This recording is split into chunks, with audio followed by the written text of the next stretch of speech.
우리 같이 하나님 말씀 보도록 그렇게 하겠습니다. 하나님 말씀은 느헤미야 13 느헤미야 13장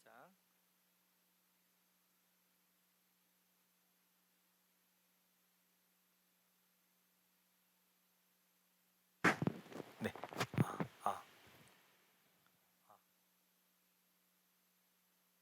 네, 느헤미야 13장 아,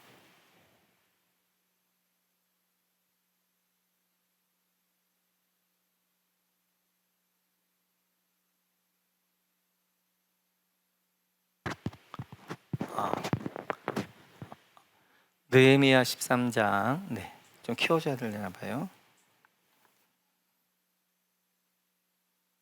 느헤미야 13장 15절에서 22절까지 말씀 보겠습니다. 우리 같이 한 목소리 읽겠습니다. 그때 내가 본즉 유다에서 어떤 사람이 안식일에 술투를 밟고 곡식단을 나귀에 실어 운반하며 포도와 무화과와 여러 가지 짐을 지고 안식일에 예루살렘에 들어와서 음식물을 팔기로 그날에 내가 경계하였고 또 두로 사람이 예루살렘에 살며 물고기와 각양 물건을 가져다가 안식일에 예루살렘에서도 유다 자손에게 팔기로 내가 유다의 모든 귀인들을 꾸짖어 그들에게 이르기를 너희가 어찌 이 악을 행하여 안식일을 범하느냐 너희 조상들이 이같이 행하지 아니하였느냐 그래서 우리 하나님이 이 모든 재앙을 우리와 이 성읍에 내리신 것이 아니냐 그럼에도 불구하고 너희가 안식일을 범하여 진노가 이스라엘에게 더욱 심하게 임하도록 하는도다 하고 안식일 전 예루살렘 성문이 어두워갈 때에 내가 성문을 닫고 안식일이 지나기 전에는 열지 말라 하고 나를 따르는 종자 몇을 성문마다 세워 안식일에는 아무 짐도 들어오지 못하게 하였으므로 장사꾼들과 각양 물건 파는 자들이 한두 번 예루살렘 성 밖에서 자므로 내가 그들에게 경계하여 이르기를 너희가 어찌하여 성 밑에서 자느냐 다시 같이 하면 내가 잡으리라 하였더니 그 후부터는 안식일에 그들이 다시 오지 아니하였느니라 내가 또 레위 사람들에게 몸을 정결하게 하고 와서 성문을 지켜서 안식일을 거룩하게 하라 하셨느니라 내 하나님이여 나를 위하여 이 일도 기억하시옵고 주의 크신 은혜대로 나를 아끼시옵소서. 아멘. 네. 오늘 이제 마무리하면 하고요. 다음 주에 전체적인 느헤미야서를 한번 정리하고 느헤미야는 마치고 그 다음에 에스더를 한번 같이 보도록 그렇게 하겠습니다. 지금 이제 느헤미야가 총독 12년의 총독이 맞춰져서 다시 페르시아로 돌아갔다가 거기에 있게 되어졌는데 예루살렘의 소식을 듣습니다. 그래서 다시 총독으로 부임하게 되어져서 재개혁을 하고 있는 내용을 보고 있고요. 그 개혁의 내용은 세 가지였는데 이스라엘이 하나님과 언약을 맺었던 것 세 가지를 개혁하게 되어지는데 반대로 세 번째 했던 것들을 첫 번째 개혁을 했고요. 오늘은 그 두 번째 했던 언약을 같이 한번 보면서 이제 이제 개혁을 우리가 볼 터인데요. 우리 한번 10장 같이 한번 보실까요? 10장 31절입니다. 10장 31절 같이 읽죠. 혹시 이 땅 백성이 안식일에 물품이나 온갖 곡물을 가져다가 팔려고 할지라도 우리가 안식일이나 성일에는 그들에게서 하지 않겠고 일곱째 해마다 땅을 쉬게 하고 모든 빚을 탕감하리라 하였고 이제 두 번째 언약이 뭐냐면 안식일 언약이었습니다. 그래서 안식일에는 우리가 어떤 물건도 사고 팔지 않겠습니다. 안식일을 거룩히 지키겠습니다 라는 언약이었을 뿐만 한 단계 더 나가서 어떻게 하는 일곱째 해, 그래서 안식년을 지키겠습니다 라는 언약을 하게 되어졌습니다. 이렇게 언약을 하나님과 느헤미야 공동체가 있는데 과연 그들이 그 언약에 대해서 어떻게 했는가? 오늘 15절 이렇게 말씀하십니다. 우리 한번 15절 같이 한번 읽어볼까요? 15절입니다. 같이 읽지요.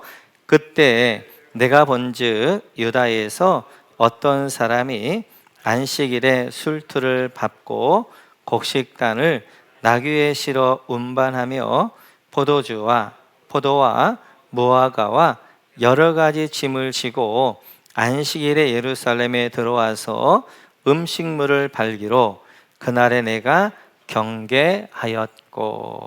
여기 보면 첫째 줄에 안식일에 술틀을 밟고 곡식단을 나귀에 실어 운반, 여기까지 밑줄 그어주시고요. 안식일에 술틀뿐만 아니라 곡식단을 이제 나귀에 싣고 운반해서 그들 팔았고, 그 밑에 줄에 보면 예루살렘에 들어와서 음식물을 팔기로, 그다음 밑줄 그으셔서 안식일 날 이렇게 음식을 사고 팔 뿐만 아니라 물건들을 사고 파는 일들을 했던 것들을 볼 수 있습니다.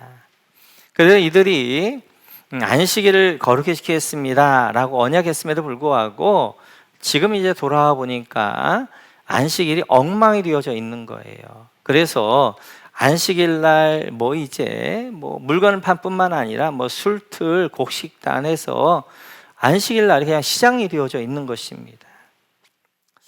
유대인에게 있어서 안식일은 굉장히 중요합니다. 왜냐하면 안식일 계명은 선민의 자기 정체성인 거예요. 하나님 백성이라는 정체성이 가장 뚜렷한 계명이 뭐냐면 그게 바로 안식일 계명입니다. 안식일 계명. 그래서 이 안식일 계명은 10계명의 네 번째 계명이 되어져요. 우리 한번 출애굽기를 한번 볼까요? 출애굽기 같이 읽습니다. 시작. 안식일을 기억하여 거룩하게 지키라. 엿새 동안은 힘써 내 모든 일을 행할 것이나 일곱째 날은 내 하나님 여호와의 안식일인즉 너나 내 아들이나 내 딸이나 내 남종이나 내 여종이나 내 가축이나 내 문 안에 머무는 객이라도 아무 일도 하지 말라. 아멘. 수많은 계명 가운데 10가지 계명, 핵심적인 계명이 있는데 그 계명 가운데 네 번째 계명이 안식일 계명이란 말이에요. 그러니까 안식일 계명은 그 어떠한 계명보다도 중요하고, 그것이 왜 중요하냐면 바로 하나님의 선민이라 하나님의 백성이라는 정체성이 안식일 계명 가운데 있기 때문에 그렇습니다. 그래서 이 안식일 지킴으로 인하여서 나는 하나님의 백성이다, 나는 자기 정체성을 확인할 시간이에요.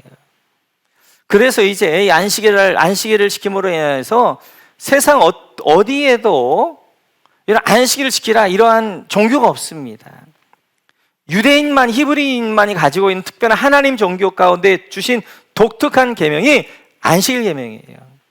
이날은 쉬고 하나님 앞에 예배하라 라고 하면서 이제 그들이 안식일을 지키게 되어지는데, 안식일 계명은 하나님이 직접 만드셨지요. 우리가 창세기 한번 볼까요? 2장 같이 읽죠. 시작.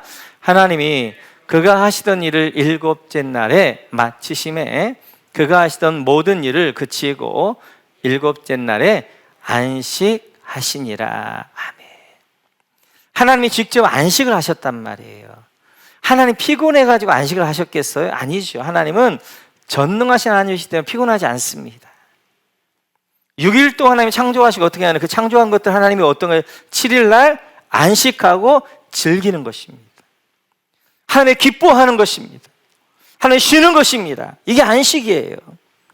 그래서 안식일을 통하여서 안식일은 뭐뭘 하지 않는 게 중요한 것이 아니라 하나님의 은혜 안에 들어가는 것이고, 세상의 일을 이제 멈추면서 하나님께 집중하는 시간이 바로 안식이란 말이에요. 그래서 사고 팔고도 하지 않고, 그리고 일도 하지 않고 오직 하나님을 예배하면서 하나님이 지으셨던 것들을 누리고 그 안에 즐거워하게 되어지고 그 안에 안식을 누리는 시간이 바로 안식일입니다. 그런데 이들이 지금 안식일 계명을 어겨서 안식일 날 지금 시장이 되어져 있어서 사고 팔고 먹고 마시고 지금 그러고 있는 것들을 볼 수 있어요. 우리의 시간의 주인이 하나님이십니다 라는 고백이 안식일입니다. 그래서 6일 동안 열심히 내 일을 하지만 제7일은 쉬면서 하나님을 예배하는 날이 바로 안식일이 되어지고요. 우리 물질의 주인이 하나님이십니다 라고 고백하는 것이 11조가 되어져요. 그 11조는 그냥 10분의 1을 드리는 게 아니라 하나님, 내 모든 물질이 하나님의 것입니다.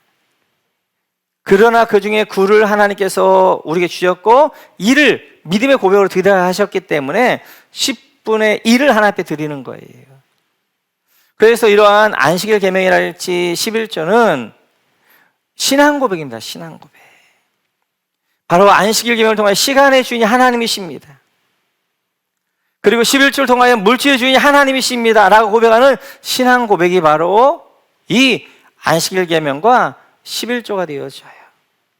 그래서 오늘 이제 느헤미야는 이렇게 이야기합니다. 우리 18절 같이 한번 읽어볼까요? 18절 같이 읽죠. 시작. 너희 조상들이 이같이 행하지 아니하였느냐? 그래서 우리 하나님이 이 모든 재앙을 우리와 이 성읍에 내리신 것이 아니냐? 그럼에도 불구하고 너희가 안식일을 범하여 진노가 이스라엘에게 더욱 심하게 임하도록 하는도다 하고, 여러분 너희 조상들이 이같이 행하지 아니하였느냐이다 밑줄 그어주시고요. 지금 느헤미야는 그 현상들을 보면서 과거에 그들이 있었던 일들을 이제 다시 가져와서 그들에게 설명합니다. 너희 조상들이 이같이 행하지 아니하였느냐? 이 말 대표는 예레미야서인데요. 우리 한번 예레미야서를 같이 한번 볼까요? 같이 읽죠. 시작. 그러나 만일 너희가 나를 순종하지 아니하고 안식일을 거룩되게 아니하여 안식일에 짐을 지고 예루살렘 문으로 들어오면 내가 성문에 불을 놓아 예루살렘 궁전을 삼키게 하리니 그 불이 꺼지지 아니하리라 하셨다 할지니라 하시니라. 예레미야를 통해 하나님이 이제 그들에게 경고하셨어요. 너희가 안식일 계명을 지키지 아니하면 예루살렘을 불태울 것이다. 폐허가 되게 할 것이다. 라고 하나님이 그들에게 경고하셨습니다. 왜냐하면 안식일 계명은 하나님이 나의 주인입니다. 나는 하나님의 백성입니다라는 고백이 바로 안식일 계명이기 때문에 안식일 계명을 안 지킨다는 것은 나는 하나님 백성 아닙니다 라는 말인단 말이에요. 그럼 하나님이 예루살렘 성전에 계실 필요가 없는 거예요. 그래서 예레미야를 통해 이렇게 경고하셨어요. 너희가 안식일 계명을 지키지 아니하면 하나님이 너희 이 성을 불태울 것이다, 망하게 할 것이다 라고 말씀하셨고요. 결국 그들이 그 경고에도 불구하고 안식일을 안 지켜서 하나님이 예루살렘에 떠나시는 거예요. 성전에 떠나시는 거예요. 그러자 예루살렘은 뭐가 되는 거예요? 그냥 건물이 이어진 거예요. 성전이 아닌 거예요. 하나님이 계시기 때문에 성전이지 하나님이 떠나시면 성전이 아니란 말, 건물이란 말이에요. 그래서 바벨론의 느부갓네살이 와서 예루살렘 성전을 다 부수게 되어지고 예루살렘을 불태워버리는 것들을 보게 되어져요. 이렇듯이 하나님의 이제 안식일을 지킨다. 뭐 주일을 어떻게 지켜야 될 것인가는 다음에 우리가 살펴보도록 하고요. 주일을 지킨다는 것은 하나님이 나의 주인이십니다, 나는 하나님의 백성입니다라고 하는 독특한 고백이 되어지는 거예요. 이게 무너지면 세상 사람과 구별되어지는 게 없어요. 안 믿는 사람과 믿는 사람과의 가장 큰 구별이 뭐예요? 일요일이잖아요. 주일이잖아요. 안 믿는 사람은 주일이 어디로 가는 거예요? 집에 쉬거나 산으로 들러 가는 거잖아요. 그런 하나님의 백성 어디로 오는 거예요? 하나님의 전으로 오는 거죠. 이제 성경책을 가지고 하나님의 말씀 들고 하나님의 전으로, 이게 결정적으로 다른 거란 말이에요. 안식일 계명이 주일 계명이 무너지게 되어지면 세상 사람과 우리 구별되어짐이 사라지게 되어지는 거예요. 그래서 오늘 강력하게 느헤미야가 이야기합니다. 그러면 느헤미야가 그 문제를 이렇게 해결해 가는데요. 우리 한번 19절 같이 한번 읽어볼까요? 19절. 모니터를 좀 키워줄까요? 19절 같이 읽죠. 시작. 안식일 전 예루살렘 성문이 어두워갈 때 내가 성문을 닫고 안식일이 지나기 전에는 열지 말라 하고 나를 따르는 종자 몇을 성문마다 세워 안식일에는 아무 짐도 들어오지 못하게 하였으므로. 여러분 여기 밑에 줄 세 번째 줄에 나를 따르는 종자 몇을 성문마다 세워 안식일에는 아무 짐도 들어오지 못하게 하였으므로 밑줄 그어주시고요.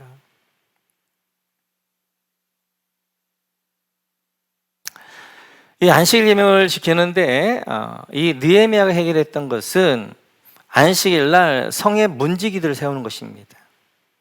그래서 안식일 날 밖으로부터 물건들을 못 들어오게 하는 거예요. 막아버리는 거예요. 그러니까 사람은 약하기 때문에 안식일을 지켜야 된다라고 하게 되어지면 눈에 이제 보이게 되어지면 물건을 사고 막 이렇단 말이에요. 그래서 환경을 만들어줘야 돼요. 환경을.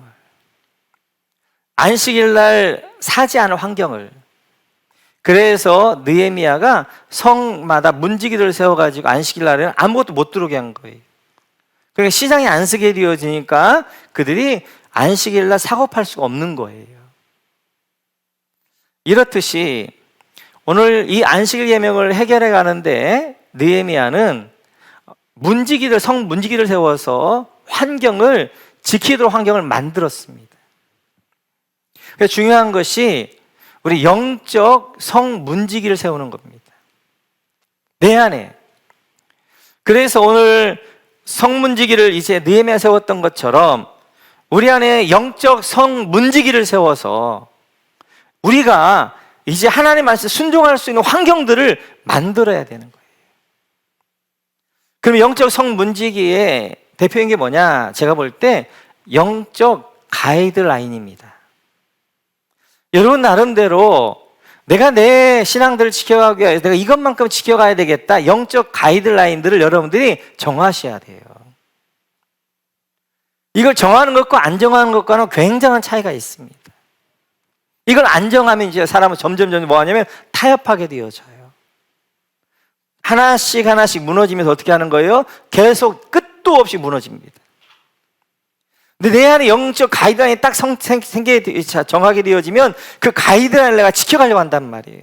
그리고 그 가이드라인을 내가 무너졌을 때는 즉각 아는 거예요. 아, 내가 지금 영적으로 뭔가 문제가 있구나. 내가 영적으로 지금 뭔가 침체되어져 가고 있구나. 내가 빨리 뭔가 회복해야 되겠구나 하는 것들을 내가 스스로 깨닫게 되어지는 거예요. 그래야 해서 영적 가이드라인을 여러분 가운데 세우는 게 중요합니다. 제가 몇 가지를 하게 되어지면 예배 영적 가이드라인이에요. 그래서 우리가 이제 목자 서약식을 하는 것 가운데 하나도 목자님들 이 정도는 지켜야 됩니다. 영적 가이드라인을 정하는 거란 말이에요. 일주일에 4번 이상은 20분 이상 목원들에 기도하는 것입니다. 그렇게 해야 목양할 수 있기 때문에. 그래 적어도 나는 하나님의 백성으로서 예배만 공식 예배만큼 주일 예배와 수예배와 목장 예배만큼 철저히 참여해야 되겠다. 이런 영적 가이드라인. 기도에도 가이드라인이 있어야 돼요. 기도가 이제 되어지면 나는 시간 되어지면 나는 열심히 기도하고 하겠다. 그러면 무너집니다. 저도 이제 강단 제물 기도를 하다가 이제 허리가 좀 다쳐서 이제 못했고 우리 한 목자님이 대신 해주셨고 또 이제 주말에는 이제 목장에 돌아가면서 하게 되어졌는데 그래 이제 그래 11월 달로 강단 제물 기도가 끝나면서 제 나름대로 이제 새벽 예배 때 2시간 영적 기도 시간을 제가 정했습니다. 그러다 보니까 2시간 이제 정해서 이제 기도를 하는데 뭐 때때로 졸기도 하고 먹기도 하고 어떻게든 그 시간을 채우는 거예요. 앉아 있는 거예요. 그런데 그런 것들이 느껴지더라고요. 2시간 동안 이렇게 앉아 있으면 그냥 내가 졸고 그냥 때때로는 뭐 잡생각 들고 막 여러 가지 생각들도 있고 하나님이 지혜를 주시는 것도 있고 또 기도하게 하실 기도 제목도 있고 뭐 있는데 은혜가 임하더라고요. 하나님의 능력이 임하더라고요. 그래서 나는 적어도 그래서 일주일에 4번 이상 20분씩 기도하십시오 라고 하는 이유, 구체적인 영적 가이드라인이 필요한 거예요. 올해를 마무리하면서 2023년도에 내 신앙을 지켜가기 위하여서 나는 어떤 영적 가이드라인이 있어야 될 것인가, 이 정도로 내가 해야 내가 목자로서, 내가 장로로서, 내가 권사로서, 내가 아니면 이제 성도로서 이 정도 내가 해야 되겠다, 이런 가이드라인들이 여러분 한번 생각해 하셔서 2023년도부터는 예배에 대한 가이드라인, 기도 시간에 대한 가이드라인, 그 다음에 영적 가이드라인들을 여러분들이 만드시는 게 중요해요. 그것이 바로 영적 성문지기를 세우는 것입니다. 그게 딱 가이드라인이 딱 세워지게 돼요. 그게 기준이 되어지는 거예요. 그 밑으로 너희가 무너지지 않아요. 그 밑으로 무너지려고 때는 그 즉시 어떻게 하는 거예요? 아는 거죠. 내가 예배를 충실히 참여하게 됐는데 수예배를 자꾸 빠진다. 그리고 내가 지금 뭔가 영적 문제가 있구나. 다시 그 예배를 회복하는 거예요. 내가 적어도 내가 30분을 기도해야 되겠다, 1시간 기도해야 되겠다, 그냥 채워가는 거예요. 채워갈 때 내 안에 영적인 어떻게 하는 거예요? 이제 영적인 것들이 쌓여가는 것들을 볼 수 있습니다. 이렇듯이 오늘 느헤미야가 영적 이제 성문지기를 세웠던 것처럼 우리가 영적 성문지기를 세우는 것들이 중요하게 되어져요. 첫 번째 이제 그들이 하나님과 언약을 맺었던 내용은 이것이었습니다. 우리 한번 10장 30장 보겠습니다. 같이 읽죠. 시작. 우리의 딸들을 이 땅 백성에게 주지 아니하고 우리 아들들을 위하여 그들의 딸들을 데려오지 아니하며. 이스라엘 하나님과 첫 번째 맺었던 언약은 섞이지 않겠습니다라는 거였어요. 그래서 우리 딸들도 이방 사람들이 주지 않을 것이고 이방의 딸들도 우리의 며느리로 삼지 않겠습니다, 섞이지 않겠습니다 라는 것이 하나님과 맺었던 첫 번째 언약이었어요. 그들이 지금 어떻게 하고 있는가? 우리 한번 23절 24절 같이 한번 읽어볼까요? 23절 24절 자, 같이 읽죠. 시작. 그때 내가 또 본즉 유다 사람이 아스돗과 암몬과 모압 여인을 맞아 아내로 삼았는데 그들의 자녀가 아스돗 방언을 절반쯤은 하여도 유다 방언은 못하니 그 하는 말이 각 족속의 방언이므로. 네, 여기 첫 줄에 보면 유다 사람이 아스돗과 암몬과 모압 여인을 맞아 아내, 여기다 밑줄 그어주시고요. 그 밑에 줄에 24절에 자녀가 아스돗 방언을 절반쯤은 하여도 유다 방언은 못하니, 여기다 밑줄 그어주시고요.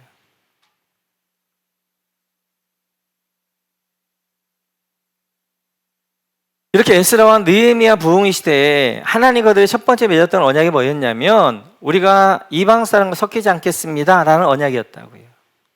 근데 지금 보니까 어떻게 하는 거예요? 유다 사람이 아스돗, 누구예요? 블레 사람들, 모압, 암몬 사람들을 아내로 맡고 있단 말이에요. 느헤미야 때 개혁이 뭐였어요? 성전 봉헌식 할 때 어떤 일이 있어요? 성경 말씀 읽다가 암몬과 모압 여호 이스라엘 총회에 들어오지 못할 것이다 그래서 어떻게 그때 모압과 암몬의 아내를 다 내쫓았단 말이에요. 그런데 몇 년 되지 못해 또 어떻게 하는 거예요? 모압과 암몬 여인들을 어떻게 아내로 맞아들여서 지금 그들과 함께 섞이고 있단 말이에요. 그 결과가 뭐였느냐? 그 이방 여인들에 태어나 있던 아이들이 아스돗 방언, 블레셋 말을 하는데 유다 방언, 이스라엘 말을 못하는 거예요. 당연하죠. 왜냐하면 엄마에게 배우자, 엄마에게. 엄마가 이방 여인들이기 때문에 엄마의 말을 하는 것이요. 블레셋 말을 하고 암몬 말하고 모압 말을 하지만 이스라엘 말은 못하는 거예요. 그런 결과를 가져왔던 것들을 볼 수 있습니다. 이렇듯이 섞이면서 이제 이렇게 말도 안 되어지는 일들이 지금 벌어지고 있게 되어져요. 그러자 느헤미야가 이렇게 합니다. 우리 한번 25절 같이 한번 읽어볼까요? 25절 같이 읽죠. 시작.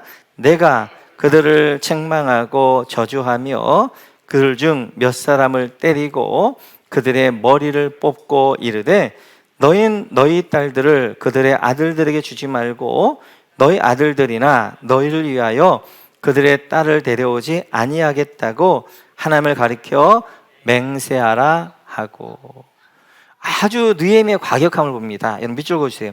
그들을 책망 밑줄 그어주시고, 저주 밑줄 그어주시고, 그 옆에 몇 사람을 때리고 밑줄 그어주시고, 그들의 머리털을 뽑고 밑줄 그어주시고. 지금 느헤미야가 이런 이스라엘 향하여 책망하고 저주할 뿐만 아니라 그들을 때리기도 합니다. 그리고 그 몇 사람은 이렇게 머리들, 진짜 나 이거 보면서 와, 진짜 이게 내가 알던 느헤미야인가? 지금 저하고 지금 제 아내는 하나 우리 하영이에게 느헤미야 같은 이런 신랑을 달라고 지금 기도하고 있는데 머리털을 뽑으면 이거 생각해보면서 이거 진짜 이거 퀘스천 마크는 들긴 하더라고요. 우리가 알던 느헤미야하고 너무 많이 다른 거예요. 정말 신사적이고 너무 멋있던 느헤미야가 얼마나 화가 났는지, 그들을 책망하고 저주할 뿐만 아니라 그를 때리고 막 몇 사람 막 머리털을 막 뽑아버리고 그래요. 그리고 28절 같이 한번 읽고, 28절 또 이렇게 합니다. 같이 시작. 대제사장 엘리야십의 손자 요야다의 아들 하나가 호론 사람 산발랏의 사위가 되었으므로 내가 쫓아내어 나를 떠나게 하였느니라. 여러분, 대제사장 엘리야십의 손자 요야다의 아들 하나 밑줄 그어주시고요. 하나에 대한 동그라미 한번 쳐주시고, 하나에다. 참 하나님은, 저는 이런 하나님이 정말 좋습니다. 공식적인 아닌 사람들은 죄에 대하여서 그 사람 이름을 밝히지 않아요. 그러니까 지금 대제사장의 엘리야십의 이름 밝히는데 이제 했던 그 엘리야십의 손자 이름은 안 밝히고 그 중에 하나 이렇게 이야기한다. 하나님은 굉장히 인격적인 분이세요. 특별히 하나님은 사람들에게 모멸감을 주고 이러지 않아요. 그래서 여러분을 책망할 것이 있으면 하나님은 여러분을 직접 책망하지 다른 사람 매연기를 통해 책망하고 이런 분이 아니세요. 여러분의 약점을 다른 사람이 알려줘가지고 그 사람에게 하게 하고 이런 분이 아니세요. 하나님은 그런 분은 아니세요. 그 하나 이제 대제사장 엘리야십의 손자도 뭐 하고 있어요? 산발랏의 사위가 되어져 있는 거예요. 엘리야십이 참 문제입니다. 그죠? 대제사장이었던 그 당시 엘리야십이 어떤 일이 있었어요? 우리 13장 14절에서 이런 일이 있었죠. 13장 4절. 네, 제가 잘 못했습니다. 4절입니다. 13장 4절 같이 한번 볼까요? 같이 시작. 이전에 우리 하나님의 전에 방을 맡은 제사장 엘리야십이 도비아와 연락이 있었으므로. 대제사장 엘리야십이 뭐 했어요? 도비아를 위하여서 성전에 성물과 11조를 둬야 될 방들을 헐어가지고 어떻게 하는 거예요? 이방 사람, 모압 사람, 암몬 사람, 도비아의 방을 만들었단 말이에요. 근데 지금 그 손자는 누구예요? 산발랏의 사위예요. 산발랏과 도비아는 누구예요? 우리가 봤던 것처럼 예루살렘 성벽을 하는데 반대했던 대표 인물이 누구예요? 산발랏과 도비아와 였잖아요. 그랬던 이스라엘의 대적들의 어떻게 우두머리들의 어떻게 하는 거예요? 도비아를 위해서 방을 만들고, 산발랏과는 어떻게 하는 거예요? 친밀하게 그 사이 이제 손자를 자기의 이제 어떻게 하는 거예요? 이제 손자 며느리로 삼게 되어지고. 대제사장 엘리야십 이러니 무너질 수밖에 없는 거예요. 그러자 그 밑에 제일 밑에 보게 되어지면 이제 두 번째 끝에 내가 쫓아내어 나를 떠나게 하였느냐 밑줄 그어주시고,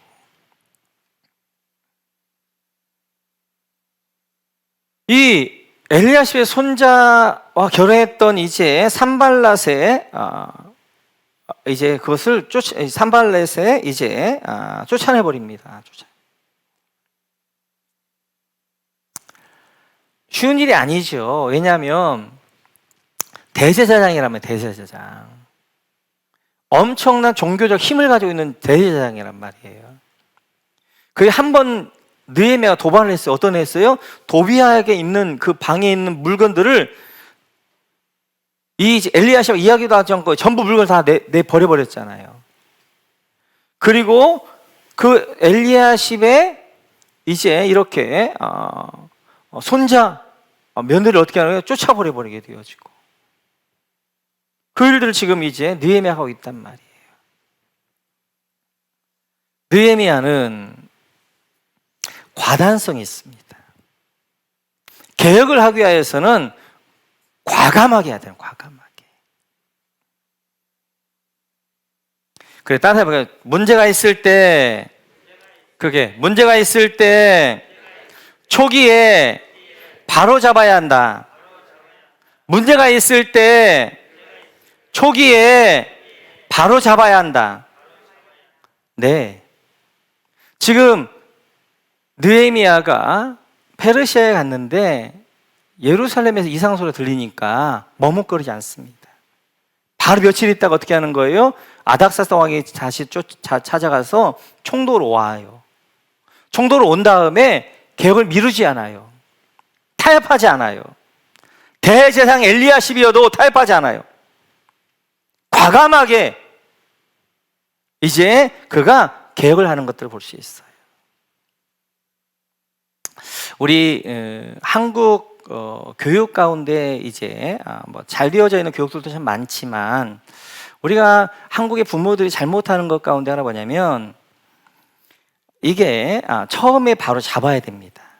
그리고 점점 풀어줘야 되는데 반대예요. 어렸을 때, 아기였을 때 바로 잡아야 돼요. 잡아주고 청소년이었을 때 좀 풀어주고 청년이었을 때 풀어주고 그래야 된다. 그런데 아기였을 때 어리다고 봐줘요. 다 풀어줬는데 엉망이 됐는데 청소년 때 잡으려고 그래. 10대 때. 근데 그때는 이미 아이들이 어떻게 되어지는 거예요? 아이들이 이미 틀어져가지고, 또 10대 때 그때는 막 이제 사춘기 때여가지고 엄청나게 부딪힌단 말이에요. 안 잡아지는 거예요, 안 잡아지는 거. 그러나 진짜 교육은 어렸을 때, 아기였을 때 바로 잡아야 되는 거예요. 그리고 청소년이가 되어지면 부모는 카운셀러가 되어져야 돼요. 이제 그 자녀들에게 좋은 상담자가 되어야 좋은 성담을 해야 되는 거예요. 그리고 청년 때가 되어지면 그 자녀들이 친구가 되어져야 돼요. 누가 친분의 친구가 되어져도 같이 친구처럼 그렇게 나눌 수 있는 사람이 되어야 된단 말이에요. 저는 참 잘했던 것이 그거였던 것 같아요. 제가 어렸을 때 우리 아이들한테 굉장히 엄했습니다. 그리고 청소년 때는 우리 아이들 카운슬러가 됐어요. 그래서 우리 아이들의 진로랄지 이런 것들을 저거 다 상담하고 다 준비했어요. 그리고 지금은 누구보다 좋은 친구입니다. 찬영이하고도 너무 좋은 친구예요. 그래서 물론 이제 같은 신학교를 가고 신학을 하기 때문에 그렇지만, 뭔 일 있으면 늘 이야기하면서 그냥 늘 같이 친구처럼 그렇게 지내게 되어져요. 문제가 있을 때 초기에 잡아야 돼요. 저희 교회가 참 좋은 것 중에 하나가 뭐냐면, 우리 이윤정 전도사님이 잘하세요. 유아유치부 때 예배를 참 잘 잡습니다, 아이들을. 그래서 이 유아유치부 때 아이들이 예배 훈련이 되어져 있어요. 그때 잡아야 돼, 그때. 어렸을 때 잡아야 돼요. 그리고 이제 그 다음에 이제 그 예배 훈련 가운데 깊이 들어갈 수 있도록 그렇게 해야 되고요. 그래서 지금 이제 이것이 더 무너지기 전에 강력하게 지금 느헤미야가 이제 이렇게 개혁들을 바로 잡아가는 것들을 볼 수 있습니다. 우리도 마찬가지. 그래서 여러분, 영적 가이드라인이 중요한 것이, 그 가이드라인에 좀 벗어났다 했을 때 그때 바로 어떻게 하는 거예요? 그 가이드라인에 다시 올라오셔야 돼요. 아니면 무너졌을 때 한참 걸리잖아요. 한참이 놔두게 되어지면 그걸 다 회복하는데도 엄청난 시간들이 걸립니다. 엄청난 시간들. 그래서 이제 여러분들이 영적 가이드라인들을 이렇게 정하게 되어지면 그 가이드라인 가운데 박아서, 내가 지금 이 정도 내가 지켜야 내 신앙을 지킨다고 생각하고, 내가 지금 주신 사명들 지켜간다고 하는데 이걸 내가 못 지켰구나, 이걸 넘어갔구나 하는 것들이 선명해지잖아요. 바로 그때 여러분들이 회복하셔야 돼요.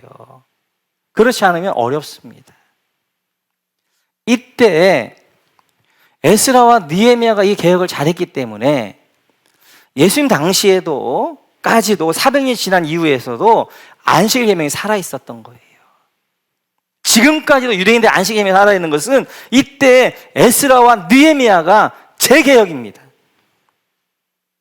한번 하나님이 언약했다고 끝나는 것이 아니에요.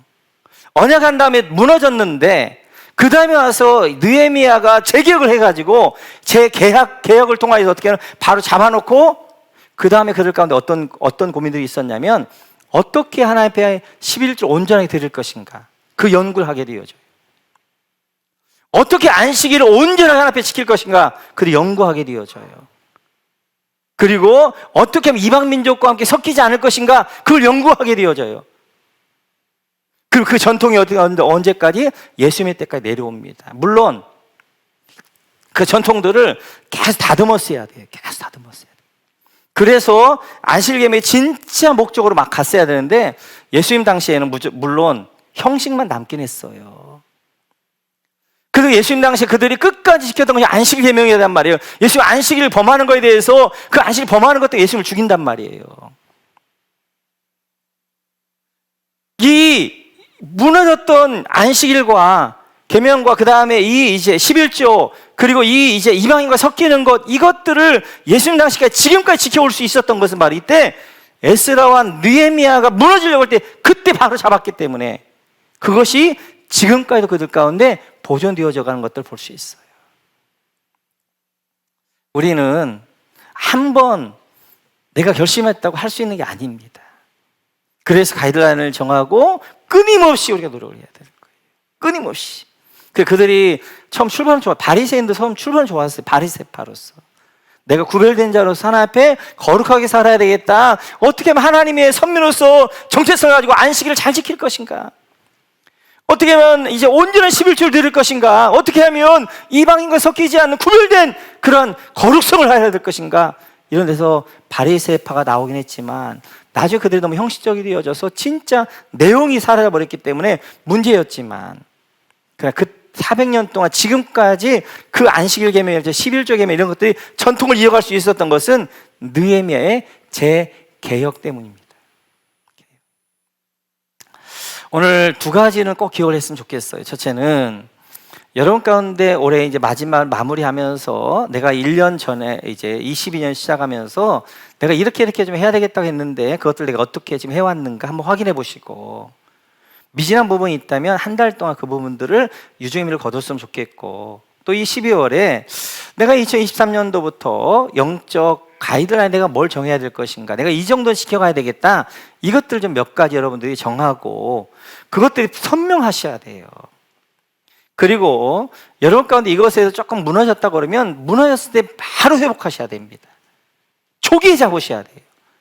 그렇지 않고 이것들을 계속 놔둬가지고 틀어지면 그 다음에 잡으려면 진짜 어려워지는 거예요. 그래서 그때 여러분들이 다시 회복하고 다시 회복하고 그러기 위해서는 영적 가이드라인이 중요해요.